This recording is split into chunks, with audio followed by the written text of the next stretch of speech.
The Path of Prosperity. Chapter 3. The Way Out of Undesirable Conditions. Having seen and realized that evil is but a passing shadow thrown by the intercepting self across the transcendent form of the eternal good, and that the world is a mirror in which each sees a reflection of himself, we now ascend, by firm and easy steps, to that plane of perception whereon is seen and realized the vision of the law. With this realization comes the knowledge that everything is included in a ceaseless interaction of cause and effect, and that nothing can possibly be divorced from law. From the most trivial thought, word, or act of man, up to the groupings of celestial bodies, law reigns supreme. No arbitrary condition can, even for one moment, exist, for such a condition would be a denial and an annihilation of law. Every condition of life is, therefore, bound up in an orderly and harmonious sequence, and the secret and cause of every condition is contained within itself. The law, whatsoever a man sows that he shall also reap, is inscribed in flaming letters upon the portal of eternity, and none can deny it, none can cheat it, none can escape it. He who puts his hand in the fire must suffer the burning until such a time as it has worked itself out, and neither curses nor prayers can avail to alter it. And precisely the same law governs the realm of mind. Hatred, anger, jealousy, envy, lust, covetousness, all these are fires which burn, and whoever even so much as touches them must suffer the torments of burning. All these conditions of mind are rightly called evil, for they are the efforts of the soul to subvert, in its ignorance, the law, and they, therefore, lead to chaos and confusion within, and are sooner or later actualized in their outward circumstances as disease, failure, and misfortune, coupled with grief, pain, and despair. Whereas love, gentleness, goodwill, purity, are cooling airs which breathe peace upon the soul that woes them, and, being in harmony with the eternal law, they become actualized in the form of health, peaceful surroundings, and undeviating success and good fortune. A thorough understanding of this great law which permeates the universe leads to the acquirement of that state of mind known as obedience. To know that justice, harmony, and love are supreme in the universe is likewise to know that all adverse and painful conditions are the result of our own disobedience to that law. Such knowledge leads to strength and power, and it is upon such knowledge alone that a true life and an enduring success and happiness can be built.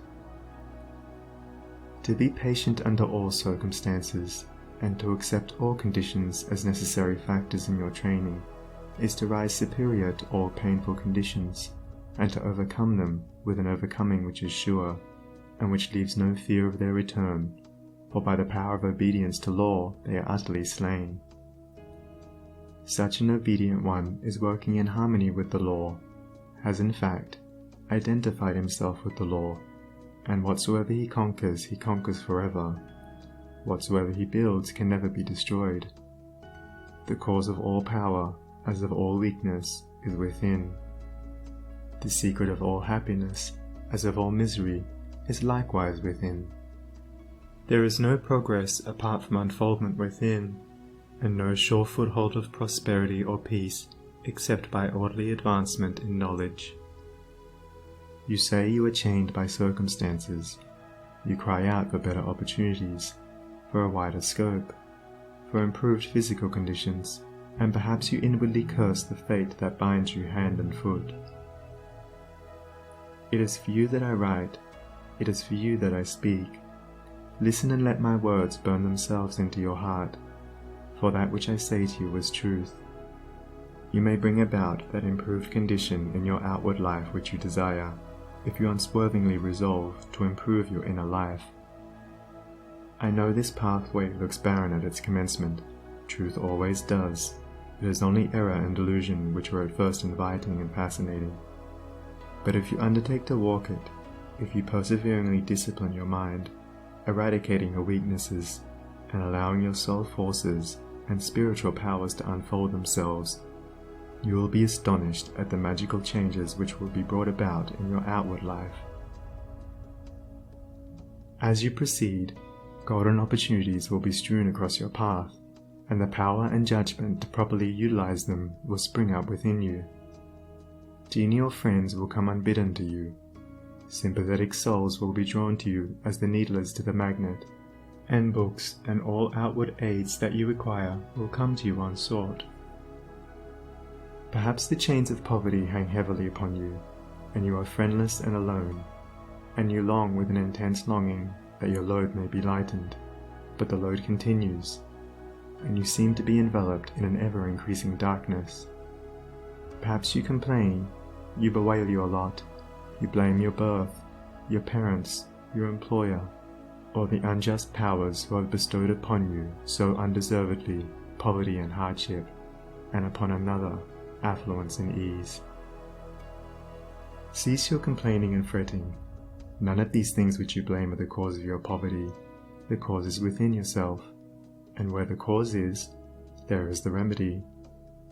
The very fact that you are a complainer shows that you deserve your lot, shows that you lack that faith which is the ground of all effort and progress.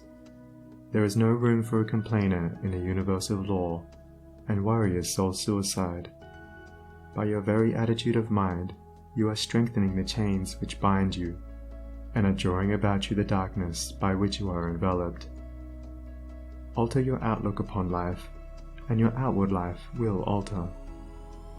Build yourself up in the faith and knowledge, and make yourself worthy of better surroundings and wider opportunities. Be sure, first of all, that you are making the best of what you have. Do not delude yourself into supposing that you can step into greater advantages whilst overlooking smaller ones, for if you could, the advantage would be impermanent, and you would quickly fall back again in order to learn the lesson which you had neglected. Thank you for watching. Let me know in the comments if you liked this video. Don't forget to subscribe, like, and share it to your friends. See you on the next video.